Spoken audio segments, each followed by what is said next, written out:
আমরা আশা করব ভবিষ্যৎ যারা সরকারে আসবে এবং আমাদের যে নেতৃত্বাধীন যে জোট রয়েছে সকলে আমরা মিলে একটি ডিজিটাল বাংলাদেশ উপহার দিব, যাতে এই ধরনের আমলাতান্ত্রিক জটিলতা না থাকে।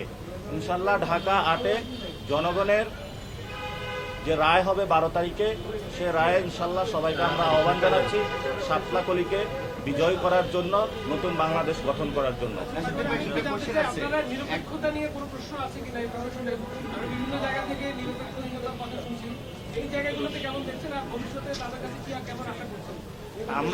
আমরা এই অফিসে যতটুকু দেখেছি সেখানে ওনাদের নিরপেক্ষতা দেখেছি এবং সকলের সামনে ওনারা কথা বলেছেন, কিন্তু বিভিন্ন জায়গায় যেমন দেবিদ্বারে সেখানে ঋণ খেলাপি, যেটা হলো হাসনাত আবদুল্লাহ আপত্তি তুলেছিলেন, সেটার এখনো সুরাহা করা হয়নি এবং বিভিন্ন জায়গাতে আরও আছে প্রশাসন বিএনপির দিকে ঝুঁকে পড়েছে, তারা সেই বিষয়গুলো আপত্তি তুলেছেন। আমরা এই পর্যন্ত এখানে আপত্তি পাইনি। আমরা মনে করি ঢাকা ৮-এ পলিসি বেসড একটি সুষ্ঠু ইলেকশন হবে, এখানে পেশি শক্তির কোনো মহড়া হবে না, মাফিয়াতন্ত্র কায়েম হবে না।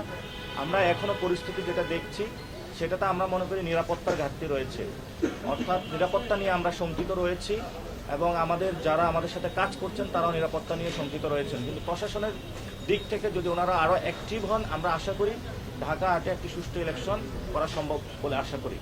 ভাই, বিভিন্ন আপনাদের সাথে জামাতের একটা অ্যালায়েন্স হয়েছে, কিন্তু বিভিন্ন জায়গায় দেখা যাচ্ছে জামাত এবং এনসিপি দুইটারই বোথ ক্যান্ডিডেট রয়েছে।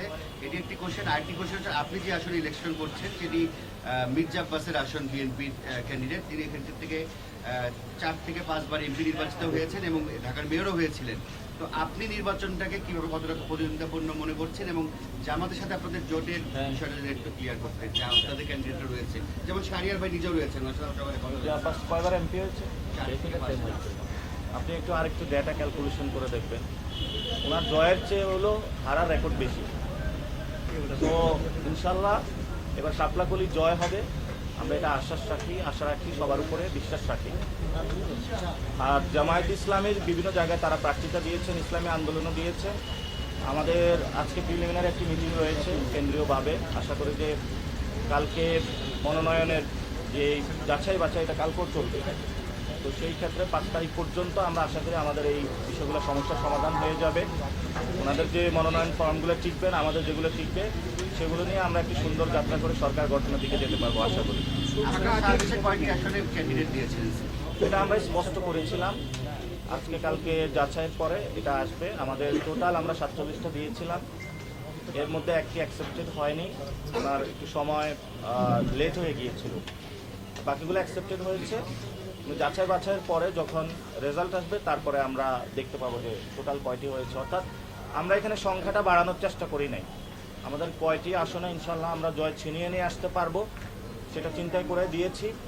এবং জামায়াত ইসলামী আন্দোলন, এবি পার্টি এবং যে আমাদের জোটটা রয়েছে, মামুনুল হকের পার্টি রয়েছে, আমরা সবাই মিলে যাতে সরকার গঠন করতে পারি সেই প্রচেষ্টার অংশীজন হিসাবেই আমরা এই জোটে মনোনয়ন জমা দিয়েছি এবং যে বিজয়ী আসন হিসাবে আমরা নিয়ে আসতে পারবো সেখানেও হলো বিজয়ী আসন হিসাবে আমরা বেশি দেখেছি, আমরা সংখ্যা বাড়ানোর চেষ্টা করি নাই। আর বাংলাদেশের বর্তমান যে পরিস্থিতি রয়েছে, নির্বাচন কমিশন ইলেকশনের তফসিল দেওয়ার পরে আমরা নির্বাচন কমিশনকে বাংলাদেশে আর দেখতে পাচ্ছি না। চিফ ইলেকশন কমিশনার থেকে শুরু করে বিভিন্ন জায়গায় বাংলাদেশের বড় ধরনের শোডাউন হচ্ছে পলিটিক্যাল পার্টিগুলো। আমরা সে বিষয়ে নির্বাচন কমিশনকে আহ্বান জানাবো, যদি আপনি দায়িত্ব পালনে কোথাও অপারগতা দেখেন বা কোথাও থেকে প্রেশার ফিল করেন, জনগণের সামনে আসুন, জনগণকে চেহারা দেখান। এই যে 2 দিন যাচাই বাছাই প্রক্রিয়া চলতেছে, আমরা এই ধরনের নির্বাচন কমিশন থেকে একটি স্টেটমেন্টও দেখি নাই এবং গত 1 সপ্তাহ যে বাংলাদেশের ছবির মহড়া হলো, পোস্টারের মহড়া হলো, সেই বিষয়ে নির্বাচন কমিশনের কোনো পদক্ষেপ আমরা দেখি নাই। বরঞ্চ একজন কমিশনার নিজ থেকে আগ বাড়িয়ে কথা বলেছেন যে নির্বাচন কমিশনের যে বিধিবিধান দিয়েছে সেগুলোর ভায়োলেশন হচ্ছে না। আমরা মনে করি এই ধরনের দলকানা নির্বাচন কমিশনার, তাদের লজ্জা শরম থাকা উচিত এবং অতি দ্রুত তাদের পদত্যাগ করা উচিত। ধন্যবাদ সবাইকে, আসসালামু আলাইকুম।